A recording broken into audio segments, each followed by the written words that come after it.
They need an audio on that. They need an audio on that. Yeah, we need a countdown. Yeah, so the countdown already happened. 3, 2, 1, go! 3, 2, 1.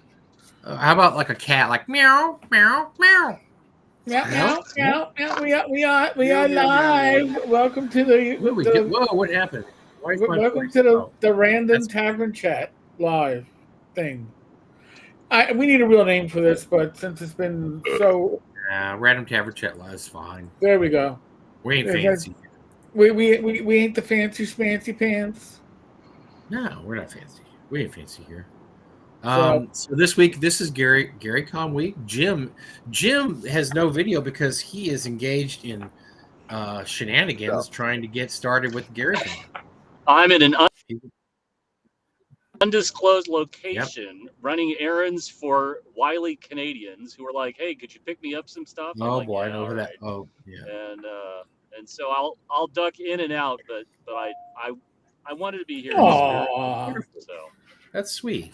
Calling from a safe By the way, you're probably not wearing your shirt, so it works out great. You don't have to from an undisclosed windswept location. So tell me the truth. Oh, well, okay. So the truth. So I keep hearing now that, oh my God, the weather is terrible up here. It's 7 degrees. We have 7 inches of snow. What's the truth? Tell me the truth. Give me the real.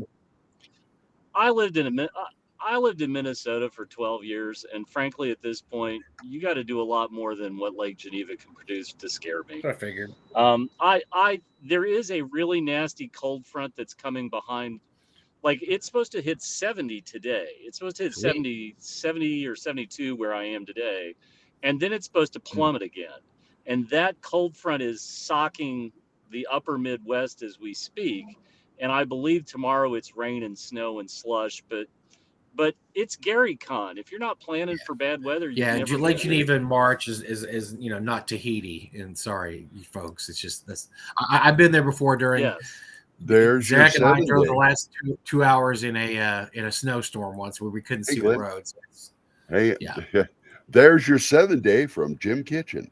There you go. Here in sports. That's right. So Eric and I were talking, and I wanted to go over this real quick. This is something that we probably won't cover in Talking Crit, just because we're going to do some interview. We're going to have an interview with Bill Barsh this week in his Kickstarter. But I finally watched the Professor DM video that Eric had talked about, and this video was a really good, very good video. He has good stuff. He's got good stuff.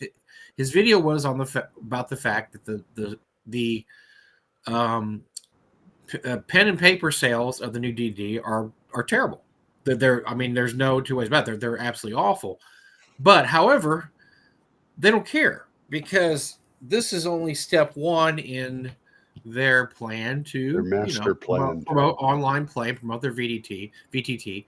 And I know people are jumping all over. It's like, oh my God, see, look, it's terrible. WotC sucks. This is bad. I don't think they care. And Eric and I talked a little bit. And Eric's got a video on it.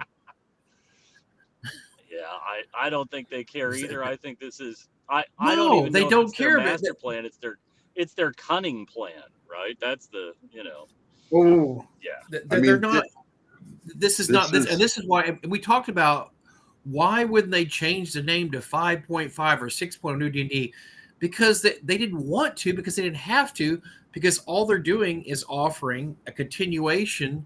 And as Eric said, most of the rules that people talk about now, they seem like they're very, very online VTT oriented. That's the changes they made. The changes they made weren't to fix stuff that was wrong with the game. The changes they made were to make the game smoother and more streamlined if you're playing online. And so this is what they want. This is the master plan. This is why they hired so many Microsoft execs. Correct me if. Oh yeah. Go ahead, Glenn. Go ahead. No, I said correct me if I'm wrong. Isn't this the way they did with like Magic about 10 years ago? Bingo. And this is and I think Professor DM pointed that out too. That's very, very astute because Professor DM pointed that out. They're moving toward an online model and all their stuff. And not only that, they're moving to a pay to play model, where here's all of the stuff you have, and you've got all these rules, and you've got these characters. By the way, if you ever stop paying your monthly fee, it's all gone. Yep. So it's the same as I've talked about my travails with Amazon Kindle before. If you lose your password or you change or something happens, you don't have those books. You're leasing those books. They will tell you you did not buy these books. You've leased these books. You've leased these movies. It's all streaming. Yeah, and the same thing with D&D. You have not bought the online game. You are leasing the online game, and you're going to be able to play it as long as you pay. The minute you stop paying, but this is what Microsoft executives are good at, aren't they? I mean, they have word. We have these things. What's really interesting to me about that is that Blizzard figured out a long time ago that you have people that drop out of playing their games for whatever reason, but this is why you preserve their accounts so that the moment they re-up again, they have access to everything they earned previously. You don't haul it all away and dump it in the dumpster and it's not a huge and money make them start over again. Not a huge money whip, right? Because if I want to come back to D&D after a year and I find out I have to spend another $120, I may just say, I don't think so. We'll try something else. And look, as much as we talk about stuff, this is in the long run, once again, good for the hobby because it's going to push people out and they're going to start playing Shadow Dark and they're going to start playing Hyperborea and they're going to start playing Call of Cthulhu and they're going to start playing, whatever, Cosmere, if that ever catches on. So in the long run, it's not terrible. But look, this is the master plan is flawed and weird as it may be. And everybody has a master plan. Whether or not it's a good master plan, nobody really knows. And we don't know. We don't know. I can only tell you what part of what they're doing is they want that walled garden. So if you, like you're pointing out, if you're playing D&D on their VTT, you're paying a subscription to them. If you stop, you lose everything. But not only that, you're not getting exposed to other games. That's the important thing to their VTT. We bring you in. We don't want you checking out Cosmere and Shadow Dark and DCC or Pathfinder. We want you to believe that in this walled garden, there's only D&D, and D&D, whatever the current edition is the only D&D there is. And I think that's what they're aiming for. Yeah, it's like Disney down in Orlando. You stay there, it's all Disney. Well, and I mean, look at card games. I mean, everybody remembers back in the if you don't remember back in the 90s, there were tons of card games. There was a Lord of the Rings card game. There was a Star Trek card game. There was all these big properties had card games. You look around now, you have Magic, you have Pokemon, you have Yu-Gi-Oh. That's it. There's no, I mean, there may be other card games, but nobody plays and nobody cares, whatever. They have managed to kick everyone out of the walled garden and said, here it is. If you want to play a card game, here's your card games. Because there was tons. At one point, everybody was trying to break into to get the magic money, and that's who's left. And they make it. You go to tournaments, magic only, Pokemon only. This is just Yu-Gi-Oh, and you can only use these cards, and you can't do this. They actively throttle any other competition, which is and I don't know. I don't think that WotC's going to be able to do that. But that's part of their master plan is when you think online gaming, you're going to think 5e or whatever, 5e and Dungeons & Dragons. And that's what you're going to think when you think about online. When there's another pandemic, please God, no other more pandemics. But if there's another one and they want to make some huge money, they are going to hammer this and say, oh yeah, look, we're all set up. We're ready to go. Just, you got to stay home for 6 months. Boom. Sign right back up. And here we go. Ready to run some D&D games here. And Professor DM pointed out also that Stranger Things is coming out in October. That you got your pre-Christmas push there because they're going to hope that Stranger Things has a D&D angle as it's had for the last 4 seasons. They're going to hope season 5 or 6, whatever one this is, has a D&D angle, and they're going to push that. Like I said, I don't know. It's like making a trade on a football or baseball team or something. Here's your plan that works out, or here's your plan. Now, is it going to work out? Is the guy that you trade a first round draft pick going to break his leg, or is he going to have an all-star year? You don't know. I think there's a fundamental thing that they're really missing with this, which is, yes, all the kids that I mean, anybody in the age bracket of 10 up is familiar with Discord and so on and so forth. But I really think that the push to get away from face-to-face gaming is a real mistake, right? I mean, as a species, our problem is that we're self-isolating to such a degree and siloing in such a degree that I think it's a fundamental weakness and problem we have to address, because you can't have the same experience virtually that you can face to face, sitting around with people. I mean, think about how hard, Mike, you and Eric were laughing at Gamehole Con when we were sitting around telling stories and so on and so forth. And you can do some of this via Discord, but it's just not the same. And I realize this is the Luddite in me, but I just don't agree with it. Well, and to riff off that too, Jim, and I was thinking about this too, is conventions are huge right now. I mean, conventions are doing very well. Anybody can tell you running a convention will tell you that. And from my personal experience in North Texas, we sold out last year in April. We saw it this year in February. That's lunacy. That's insane. Look at Gary Con. Look at Gamehole Con sold all the rooms. Gary Con is full to the rafters. Gen Con is pushing numbers like you've never seen before. So if you go all VTT, which I understand that's a strategy. What are you supposed to promote at conventions? To play at conventions? I mean, are you going to push out all your pen and paper players? That there's been anecdotal evidence that more and more cons are moving away from 5e as their game of, this is the game about you walk in, all there is 5. People are just playing 5e. There is 5e, and there's been a lot of anecdotal evidence that's not true anymore. That there aren't as many 5e games being registered. Let's talk about the other fundamental problem here, which is if you break the model of having physical product for local game stores to sell, the friendly local game store doesn't have any product to sell, and what you're just trying to do is you're trying to just hoover all of that up into a cloud-based solution, that virtual tabletop solution that you're selling, and you cut out the retailer. Why would the retailer do anything to grow your property? And absolutely, yeah, absolutely. I think that's a difficulty that, as you said earlier, the Magic we'll go virtual with Magic. Well, the last I saw, people still like to hold things. I saw something very interesting a couple of days ago where somebody was ranting about late stage capitalism.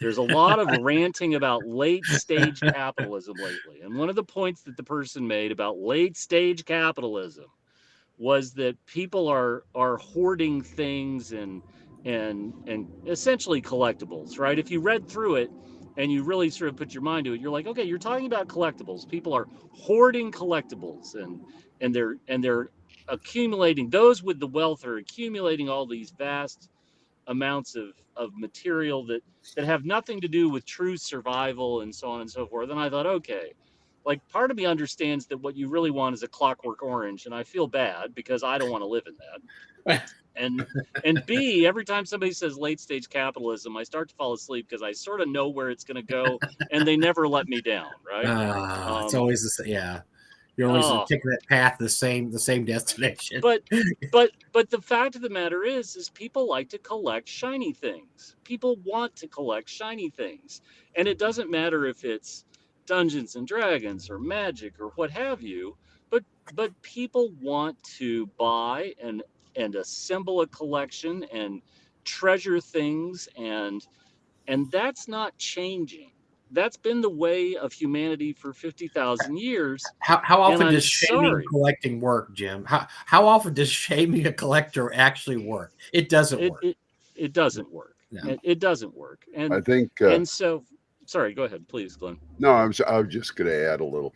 I think Frank Zappa said communism will never work because people want to own shit. Bingo. And I get that apparently we have now entered. It's either the fall of the Roman Empire or late stage capitalism, but either way, this is what I keep seeing over and over and over and over and over and over in my feed. Okay, what do you want from late stage capitalism? You know, do you want us to forego role playing and collecting things and so on and so forth and go straight to the Road Warrior? Because I don't have assless chaps and I'm a little old and over the hill to get them. You can make them work, Jim. You can make them work. I'm never going to be able to make the assless chaps work. It's never going to happen. It won't. And Eric will have to make it work. Eric might make it work. I don't know.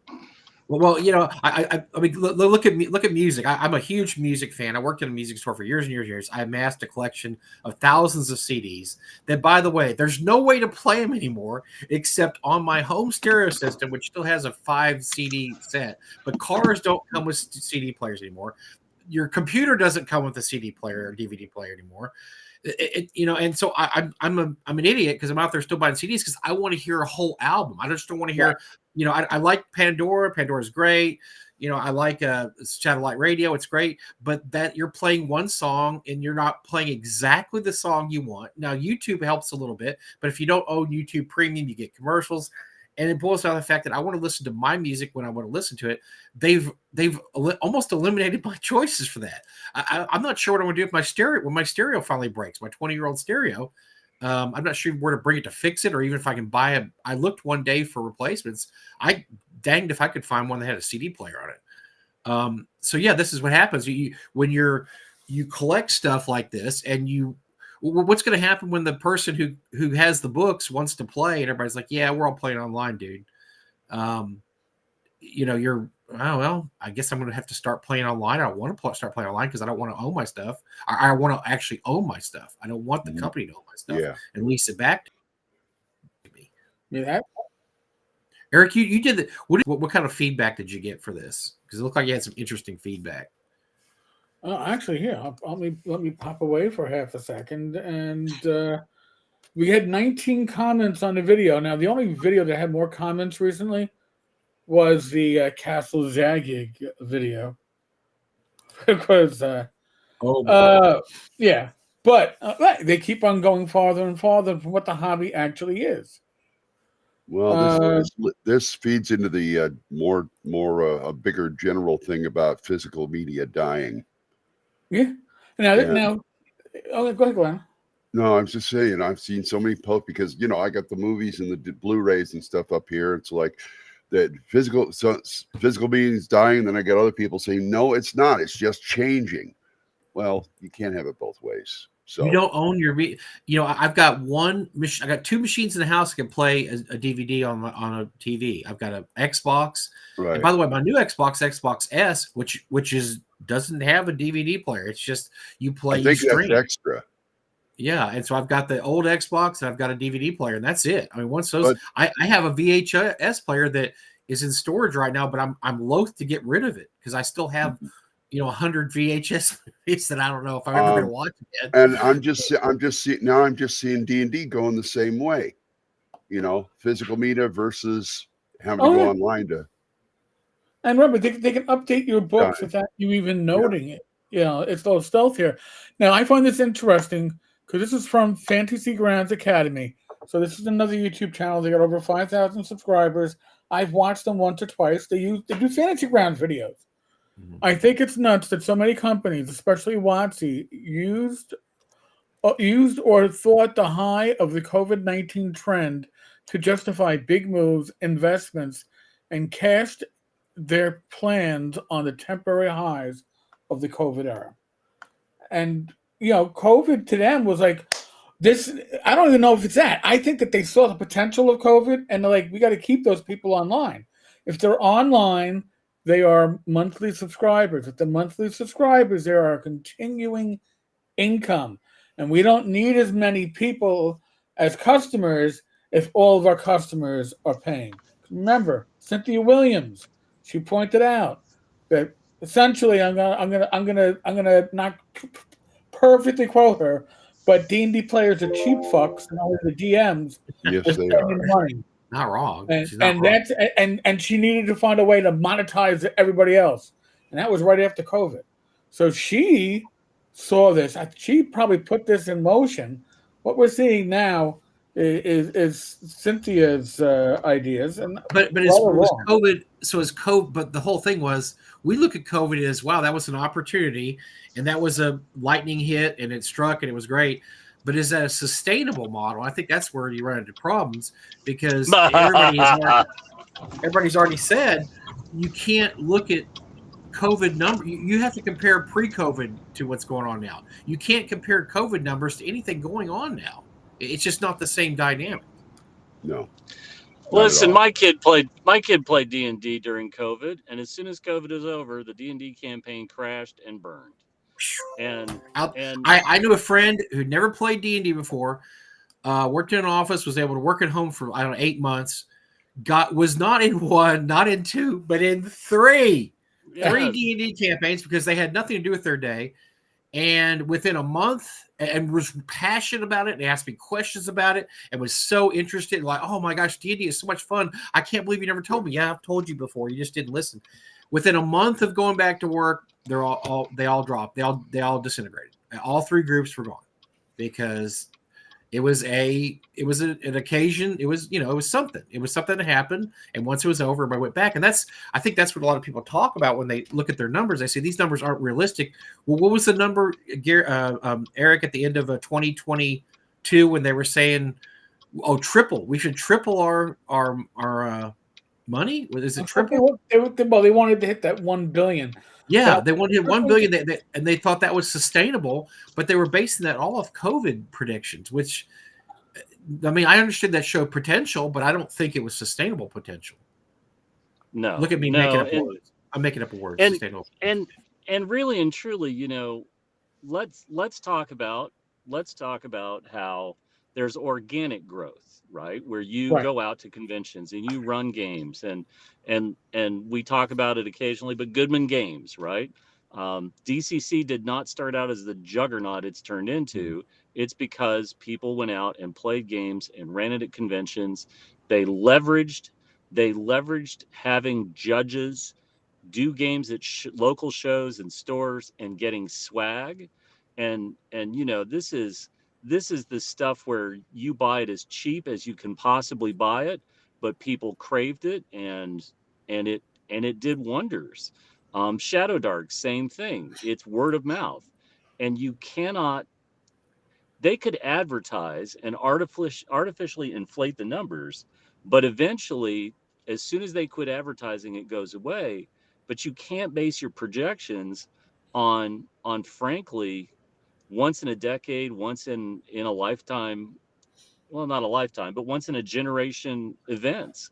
COVID changed a lot of things, but COVID didn't suddenly create 500,000 permanent 5e players that are going to grow 15% every year. It just doesn't work that way. It just and look, this is another thing to think about too. You look at the Kickstarters we got going. We have Kelsey's is at 1.5 million and growing. I read, and I don't remember if I read this on Professor DM or I heard this Professor DM if I read this, Eric, but they said that she is working very hard to get Shadow Dark in stores. So if you and look at what DCC's done, Jim's right. DCC's a juggernaut now because they've done really great community outreach. That's something they're very good at. They're very good at having groups of DCC players and having every city has its own DCC group. If a store is sitting there going, well, I've got these 3 books and WotC's, they're not selling very good. And over here I've got, Shadow Dark and DCC and what it called Cthulhu, and it's selling really good. What are you going to start scheduling? You're going to start scheduling more and more non-5e games because you're going to schedule what makes you money, right? Because the store sellers are going to sell with, and what you can sell, Jim, like from working in a store, you worked with Warhammer, you're not going to sell Grenadier figures in the Warhammer store because you don't care. Oh, so I love those guys. I used to love those guys, right? So here's one of the worst offenders ever was M. Foner's Games Only Emporium in Pennsylvania, which was an absolute shithole. And that guy was like, yeah, you can sell me a rule book, but we're just going to photocopy it and use other people's miniatures. God. I was like, excellent. Good for you. And he's like, well, what are you going to do about it? And I said, nothing, because you're going to go out of business. you won't be able to actually keep the roof over your head. So what the hell? I don't care. Go nuts. And he's like, are you telling me it's okay if I copy the rule book? I said, no, I didn't say that. I said, I don't believe that I can stop you because I'm not driving up there.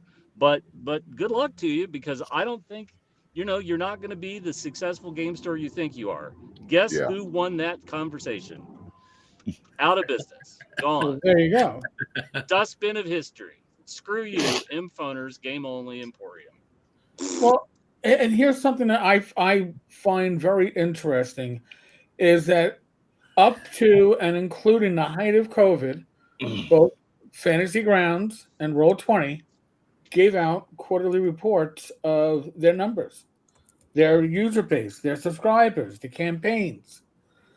After the numbers probably started receding, all of a sudden, no more OR reports, no more Fantasy Grounds. So we as a community can no longer have an estimate of how many people are using Roll20. They're not going to tell you. Yeah. Because it's not what it was at its high, and now high is what they were selling. So let me ask you a question, Eric. Right? Yeah. Let me ask you a question that you have. The only thing that we can talk to is what we know, and I guess what I would say is, having run the Discord. How long have you had the Discord server for 10 Cars Tavern? Oh my God.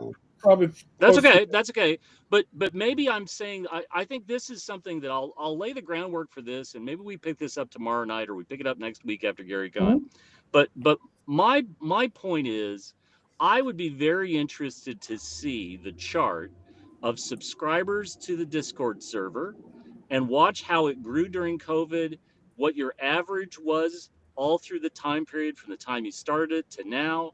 I'm sure that during COVID, your numbers were up. Everybody else's were, right? But I would just be curious to see if you've come back down to pre-COVID levels, if you're a percentage over pre-COVID levels. I'm just, we can't guess at a lot of this. I mean, we can make educated guesses, but right. I would be very curious to see, like, okay, in our little world, this is what we've seen and this is what's come about. Well, listen, I can tell you from observations and the numbers that I've looked at, the numbers went up. Discord numbers generally don't go down because you're not losing subscribers. They're not paying to be part of it. That's right. But the communication, there are weeks, usually convention weeks, where it becomes a very quiet community. During 2020, it was, in early 2021, it was nonstop. So now, also, you're talking in me. I'm somebody that does most of my gaming online using Roll20, but using Roll20 in a way that Roll20 decided they didn't want me to do a live stream back in the day, showing off my use of Roll20, because I am basically a non-technical user of Roll20. It's my whiteboard. It's my dice roller. I can show handouts. It substitutes for theater of the mind. It doesn't do much more than that. Or maybe the better phrase would be is that it accessorizes theater of the mind. They want you to show all the options, and you're only using what you need.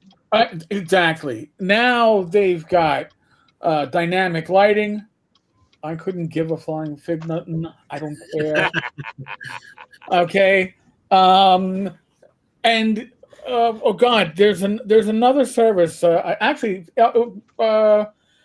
When Professor DM's last video showed another 3D VTT. I know Rob Conley has played with it, and he's like, WotC's VTT has nothing when it comes to what's already out there in the market, able to do it and do it for multiple systems, not locked in on one. So I think that WotC, they are hoping, and they're doing, if you've noticed, they've advertised Transformers and the characters from Baldur's Gate on their VTT, things you can drop in. I think they are really heavily betting that they are going to bring the Baldur's Gate 3 players to tabletop. Yeah. And I'm going to tell you my experience from my old gaming group that has mostly gone to online gaming, not VTTs, MMOs and the sort. They want a game on demand. Oh my God, is everybody free in 30 minutes? Let's game. I don't know any DMs that DM on demand. They're going to need that virtual DM to be up and running to get those Baldur's Gate 3 players over. You're not going to get traditional gamers for the most part, but those Baldur's Gate 3 players, we can get a group together of 4 and have our virtual DM run us through something that's unique. I think that's what WotC is banking on. I really do.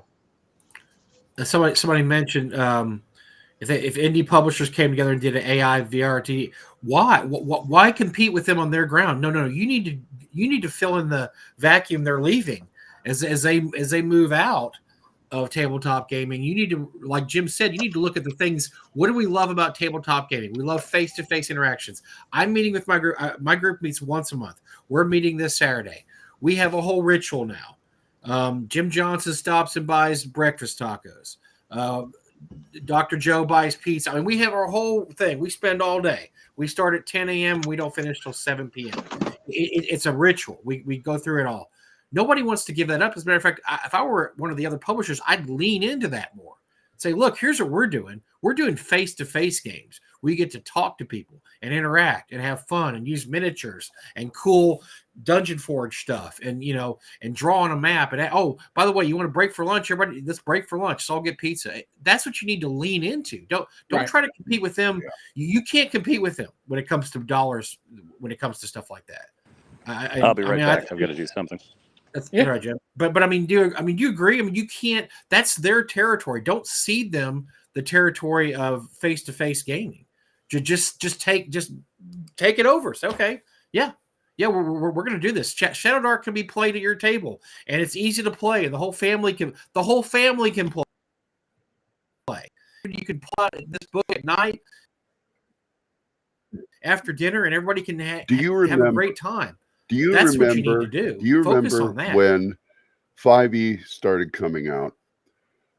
They were saying things along the lines of, we want this version of D&D to be the family D&D that you keep in the game cupboard with Monopoly and Sorry and stuff. Right. Yeah, it was like a family game night thing. Right. We want it to be that way, kind of a perennial. And now they're just like, they're not. I mean, they're just going back on it. Well, as Jim said, I mean, or Eric said, you can't just say, okay, we're going to have a game in 30 minutes. Where's the DM? No. It just doesn't work. It never worked that way. Honestly, you always we never did. Unless you're 16 and didn't every have a day job, was a game day. You're playing, but like every day, playing D&D every day. I mean, and that's what my old gaming group, and we're in March. That means I'm going to get together with guys in about 2 months. But this is what my old gaming group from high school and college has turned into. And by the way, they want to play the latest version of D&D. Told them it's not an option. And I told them that if you want me to run, I'll do it once a month. Give me a steady day and time. So I'm prepped. Oh no, can't do that. We want it on demand. I love them. I love them like family. But honestly, fuck you all. I mean, it doesn't work that way. But a virtual DM. Wow. Okay, but maybe. But they already are. They're already telling their established customer base. And I say this in the most loving way. That's kind of go to hell. Yeah. Go sit and rotate. But but there you go. Now remember, if you look at the D&D Beyond WotC user agreement, they have access to you. Anything that you upload, they can use. They're not going to put it in a product and print for sale. They're going to use it for their AI, their AI DM, their AI adventure generator. I think it's going to be 2 services, personally, and I would put good money down on it. They're going to have an AI dungeon generator or adventure generator because they have access to all your shit and DM's Guild too. They can just feed it in. You get no compensation, so don't look for it. And an AI DM, I think, is certainly coming in the works. They already have a basic game master for some of their board games. Cox was bragging about that last year. It's going to come to D&D. The question isn't will it. The question is when. And will it be soon enough to save the brand? Because if the reason that 4E Fuck the Pooch failed as greatly as it did, because that game system was built for a VTT that never released. Okay? If this VTT and the new 5.5 D&D Forever rules, well, I mean, if they don't mesh, then it's going to suck. And do they go through this whole thing again? I don't know. Talked about that's they're banking a lot on something that hasn't happened yet. What happens when you're online and playing? You're you can't get discounted. No. But I mean, then you're like, oh, I can't connect, and then you're. Can anybody hear Eric? I hear you. Oh, Glenn, I can't hear you, but I can see. No, I can. Oh, that was roll 20. That was roll 20 in the past. Oh my God! Although I have seen a lot. Right, but do we know that be the future? I have seen my share of players at the table disconnected, but that's another story. Get that phone out of your hand, you fucker. Watching is small in the video game world, and they consulted with Sweet Baby Incorporated. Video game players hate them. Well, they consulted with Sweet Baby because Sweet Baby fits their worldview. So that's not going to change. I'm surprised they're not consulting with Sweet Baby for their pen and paper products, honestly. So take that for what it's worth. You said something really good because I'm pretty, I don't know. I rag on WotC a lot, but we all do. I understand the difference between Baldur's Gate and VTT, right? I mean, they know that's not going to, that was a, once again, that was a, we talk about how unsafe without Baldur's Gate. Baldur's Gate would have been a faster without Baldur's Gate. Baldur's Gate and but Mike, here's the thing. It added a huge amount. I don't know if we're getting lag here, but it added a huge amount. Yeah, it added a huge amount. But imagine how much more they would have gotten if they had that developed in house. That's what they're thinking. I'm not saying their thinking is right thinking. I am saying that is what they are thinking. How much more money would that have been worth? So the next Baldur's Gate success has to be developed in-house. Oh, yeah. And, hey, these Baldur's Gate people, they play D&D on their computer. Well, why wouldn't they want to play a VTT that's just like Baldur's Gate? Yeah. They got to know it's different, dumb. But they're dumb in a lot of things. It's close enough. Different?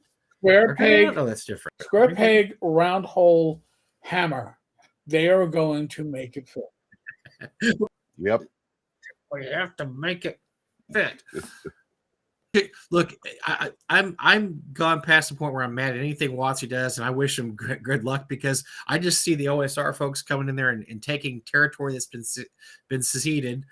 And seeing Shadow Dark and OSE and Call of Cthulhu and Cosmere and and even Cast of Crusades with the newest is a gig box set. They're all going to walk in. They're going to stake their territory, and WotC's willingly giving it up. They're saying, "Yeah, we don't want to do that as good anymore. We don't care," and that's fine. I mean, they're going to lose ground of their own game. I mean, without the new sprinkles. But so they're going to lose ground to even their own game. But they don't care as long as they're making more money. Their success is not how many people are playing D&D. It's how much money is D&D making us. And if they could get $500 million in profit from Honor Amongst Thieves 2.0, they would find a way to do it. And now apparently Honor Amongst Thieves is a huge success on streaming. So it did very well streaming. There's talk about perhaps a sequel. So who knows? Do you think the OGL was a grab for AI training data?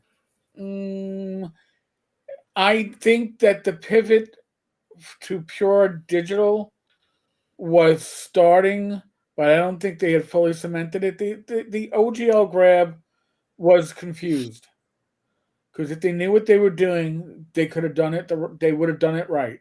Instead, they fucked it up, and they fucked it up because they didn't have a vision.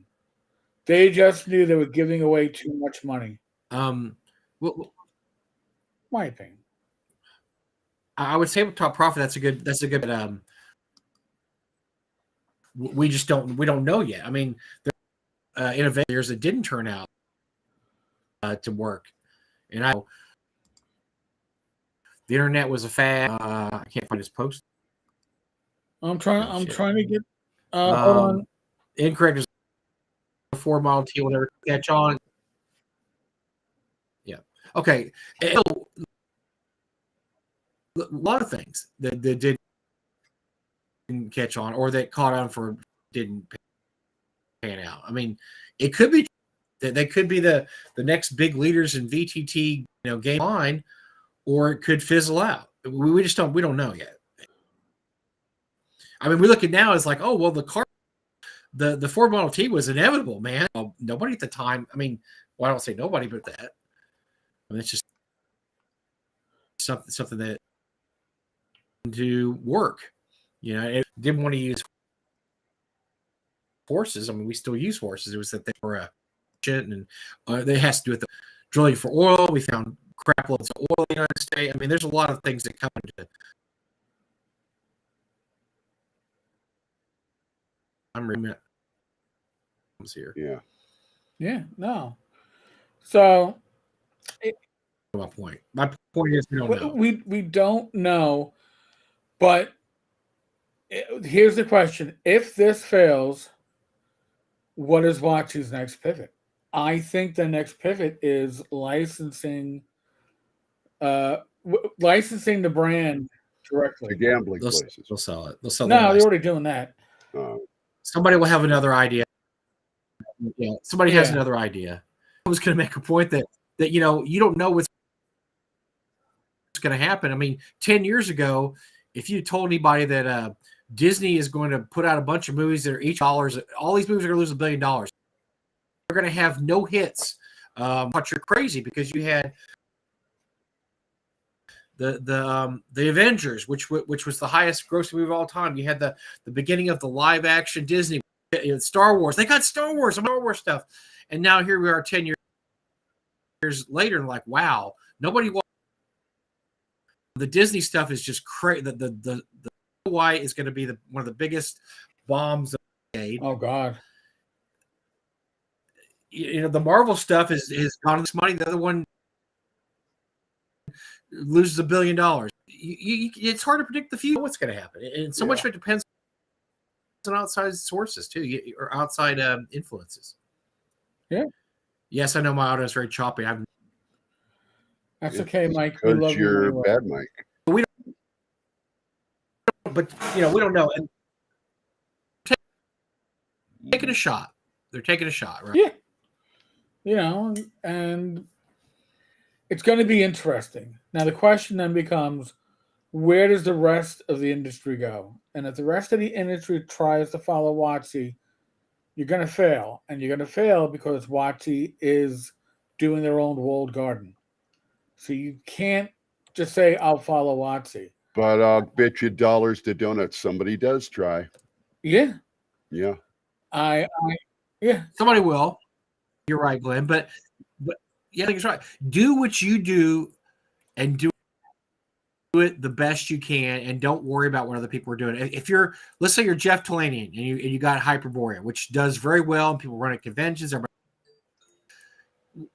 Jeff doesn't need a VTT.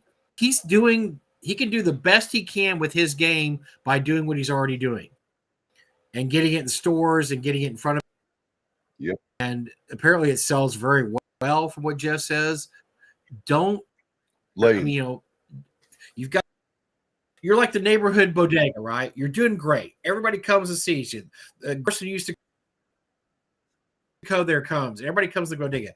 The bodega doesn't sit there, owner doesn't sit there one day and go, you know, I'd do so much better. I'm going to open 5 more and then just, you know, do something that they're not great at. Just do what you're good at and be really, really, really good at it. As a wise wrestler once said, know your role. Know your role and don't judge your success against the success of others. You're right. All right. Shadow Dark has got there again. Mike said they're at 1.5 million with their latest Kickstarter. And if your Kickstarter does 25,000, well, judge that against your own. My last one did 10. My last, and then my new one does 25. That's a huge success. Don't cry over the milk that, oh, but I could have done 1.5 like Kelsey did. Because you should be measuring yourself against yourself, not others. Mm-hmm. I measure this channel against itself.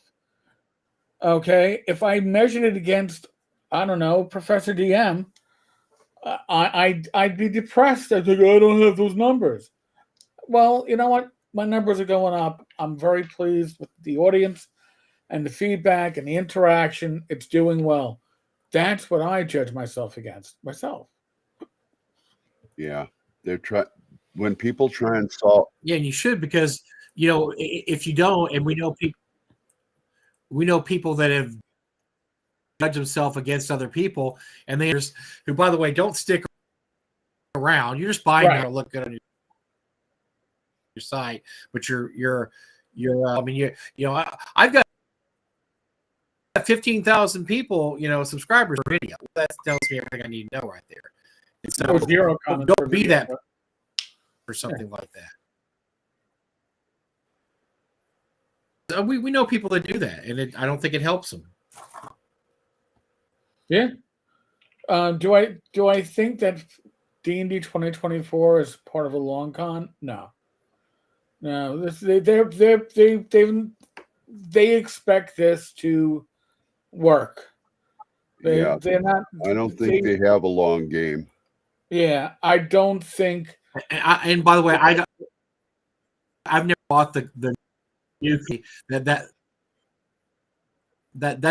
it's a fun story now, because I said, oh, look, they got new Coke, and people, you know, now that they thought New Coke would know how these they wouldn't things have tried work. it otherwise. That wasn't the whole thing is that all spectacular. They like to try. Yeah. Purpose. I felt spectacularly on purpose. That quarterback, Eric would understand this one. I traded for the Aaron Rodgers, so he would tank the team and we get some great draft picks. I mean, you know, I'm a genius.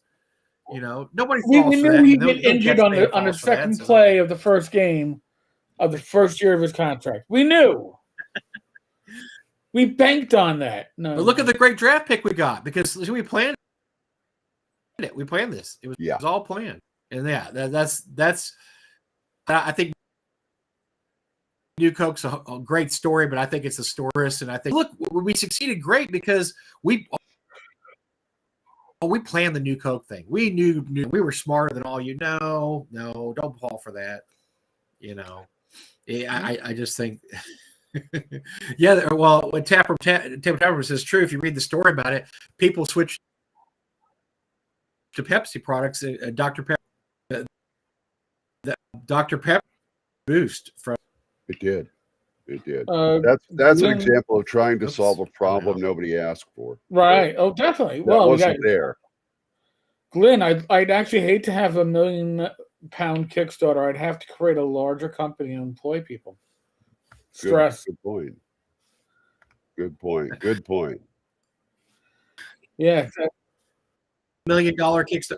Look, Seventh Sea was a $1 million success story until it came. What's his name? Couldn't do it. It was too big, and so he had to sell the rights to. I believe. Or who did he sell the rights to? I forgot. I think it was Chaosium. But yeah, he couldn't do it. I mean, did 20, 30 people to ship every day because he had so much. City State realized it's not going to happen. No, City State's its own failure. We don't about City State. Can we still talk about City State? Should never be mentioned. City State. Never again. I think Janelle's rolling in her grave over that. I don't think she was actually associated with that Kickstarter. So yeah. No, she wasn't, but she still had to. I remember her and Joe issuing an apology for that. Yeah. I just think, you were talking about a solution looking for a problem. My joke was, isn't that barrel? Oh, I didn't say it. Barrel mace does great. No, you mean Dwemer mount? No. I meant Dwemer mount. That's what I meant. Yeah, because barrel mace is actually doing pretty darn good, according to Greg and the sales. But no, Dwemer mount was yes. That was, hey, I'm going to create this little thing. Oh, I didn't think I was going to make $45,000. Oh dear, I don't know what to do. That's right. It's the deer in headlights of, oh my God, my Kickstarter went farther than I ever thought it was going to. And I don't have the work written. Oh my God, panic time. Oh, was. So should I not read my book? Oh, okay. Well, I mean, I just think rule number one of Kickstarters is if it's not written at the time they launch the campaign, don't back the campaign. That's a good idea. We all should, yes. And there's been too many horror stories, and that's what gets us real antsy about some things we've seen lately about stuff not being written. We're kind of, not written yet. If we're gonna do a 10 Commandments of Kickstarters, if we're gonna do a 10 Commandments of crowdfunding, what I would say is the top 5 are all on the creator's head, right? Like you got to have it written before you launch, et cetera, but the back 5 really need to be about setting reasonable expectations for when you back. Just because you backed a project doesn't mean that you are God Emperor of Dune, Leto Atreides, and you get to be a son of a bitch in the comments and be an asshole. I find that an unforgivable trait that I see a lot. I think if you back a Kickstarter, you should go in, or if you back something with crowdfunding, no matter how well established they are, on fire and not get anything for it.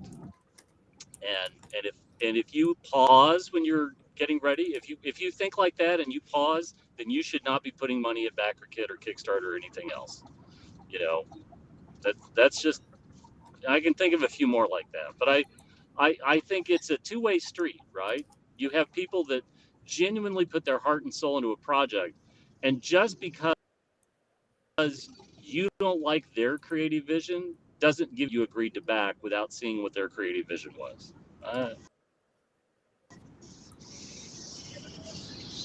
Oh my God, I put everybody to sleep. Good point.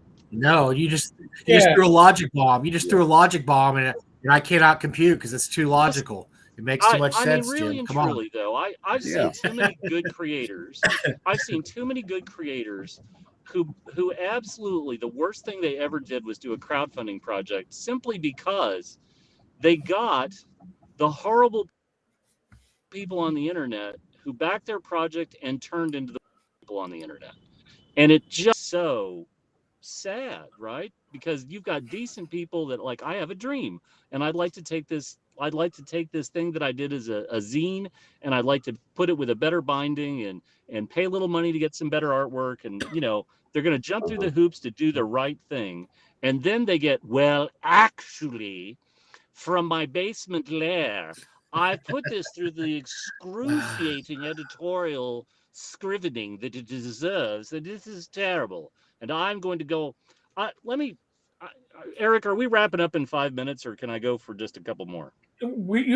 Mike has to go to the movies, but we got a good 15. All right, so let me talk to something. Let me talk to something because I've mentioned this before on the show. I hate brand terrorists, which are self-entitled fans who decide to shit all over something because it doesn't meet their unreal expectations.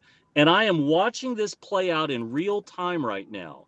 Are any of the three of you familiar with the old series of juvenile mystery books, the Alfred Hitchcock and the Three Investigators?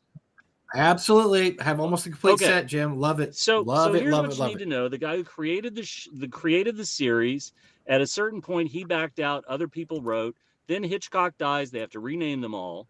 But his property, his intellectual property, went to his two kids, and his daughter has just kicked off a whole new series trying to update the idea.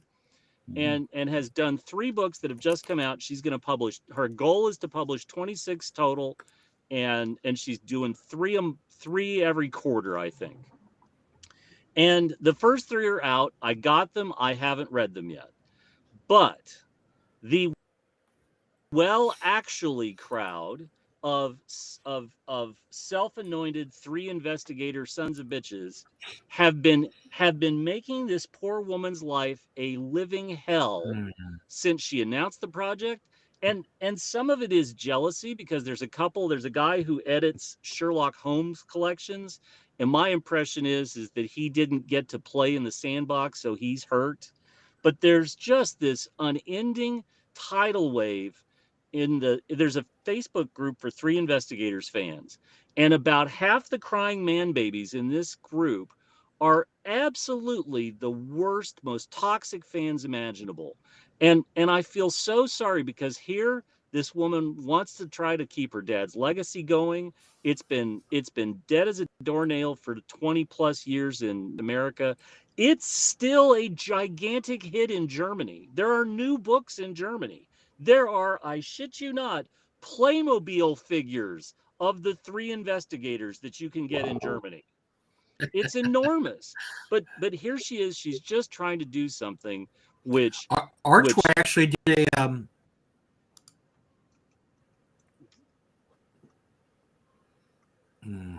Go ahead. You were saying? I was going to say, I'm sorry. I'm cutting in and out. I'm going to take off, guys. But Archway did a great series in the early 90s that made them teenagers. I thought it was really good. I liked the update. I thought it was very, very good. Yes. Those are hard. I think I have those. I just watched this, and I just feel so sorry, because Robert Arthur's daughter decides that she's going to try to honor her father's legacy, and all the late 50, 60-year-old guys who think that they own the series and that she doesn't are just being the worst human beings imaginable. And I just shake my head. It's just terrible. Absolutely terrible. So anyway, those old partners are the worst. Wait, is that going to be us? Is that us? Is the pair hating D&D? Well, I mean, I don't hate D&D, but I never married D&D. I never, I hate Watson. No. I had a few affairs. I hate insight. I hate mismanaged incompetence. And when you have clear indicators of what the market would like and what the market would like to see, that's what you should do, right? Just have the sense to tap out and give people what they're asking for. Don't try to force a square peg. It just doesn't work. And Shadow Dark, it's not just Shadow Dark. There's 2 other $1 million plus Kickstarters for RPGs going right now. I can't think of the names because I don't have the notes in front of me, but I think it's amazing. We have $3 million, and they're not even the god awful creative or Critical Role or whatever the Stormlight one. These are 3 other independent projects that have hit over $1 million this month on Kickstarter, which just goes to show it's not that the market's not there. You just have to have enough sense to give the market what they're asking for. And that's great. Yeah. I mean, we're in the golden age of RPGs right now. We really, really are. We've never had it, and we'll go through a contraction period at some point. But right now, in the moment, holy shit, this is great. I love it. I'm thrilled. I'm happy people are finding all the games they want. That's great. Makes everybody happy. Definitely. Yes, it does. It does. and play what you like. Like the worst part of this, if I keep hearing people talk about in stage capitalism, late stage capitalism, the thing is that I've never enjoyed an RPG at a con when somebody's told me how I should be having fun, and by the way, you're doing it wrong. We all self-segregate. We find the people we can hang out with, the people we try to avoid, and we play the games we love and it doesn't invalidate choices. But Jesus, I'm going into GaryCon and I'm going to play. I got a full slate of all sorts of gaming, and never once did I say, I wonder if this meets my excruciating that, or no, I just picked stuff that I thought might be fun. I picked stuff because I've been with I played a game with this DM or that DM and they've been great. And, I got a Harley Strode game this week. I can't wait. Harley's amazing. And it's Harley early in the con, so he'll still have a voice. It's going to be spectacular. At least he's got one. Yeah, no kidding. I gotta go, but I'll see you guys Wednesday night. I'll be on the show. Sounds good. Mike, enjoy the movie. Oh, he's already gone. Right. So I already did. Take care, all. I'll see you, Tim. All righty, bye. What a swell guy! What a swell guy! We had what was it? 4 little Indians. Now it's 3 little Indians. What is this, Agatha Christie? That's what I was thinking, sir. Agatha Christie. Yeah. Yeah. So, what a world! What a world! So, folks, you're gonna have Glenn and I Friday night. Oh, okay. Yeah. Right? Okay. Yeah. That's first and great. I did know. At least Mike gets to go to the movies. We don't have a movie theater place around here. I have to go into the city to do that. I want to go see that Looney Tunes movie. Rooney Rooms? The Day the Earth Blew Up, a Looney Tunes movie. Oh, really? Yeah. It's supposed to be. It's one of the Warner Brothers Looney Tunes projects that escaped not being written off for tax purposes. Interesting. They made it just to not release it, like Coyote versus Acme. But they released it. This other company, Ketchup Entertainment, released it, and it's just getting raves for people who see it. Huh. Yeah. I'm guessing that will be on demand at some point. I'll have to keep my eyes out. Yeah. Do you have any movie theaters around you? I didn't see any. You know what? There used to be one within about 6 blocks. That's now a church. It's a landmark and a church. So the marquee is still up, the Elmwood, but it's the Rock Church. Yeah. Probably about half the ones that I used to go to have closed. We've only had one new one built in the last 20 years. And that was got a movie theater downtown that I just performed in, but it's taken over by the theater company and it doesn't do movies anymore. So that was it. Yeah, these one-horse towns, they usually have one cinema, if they have it at all. If they have it.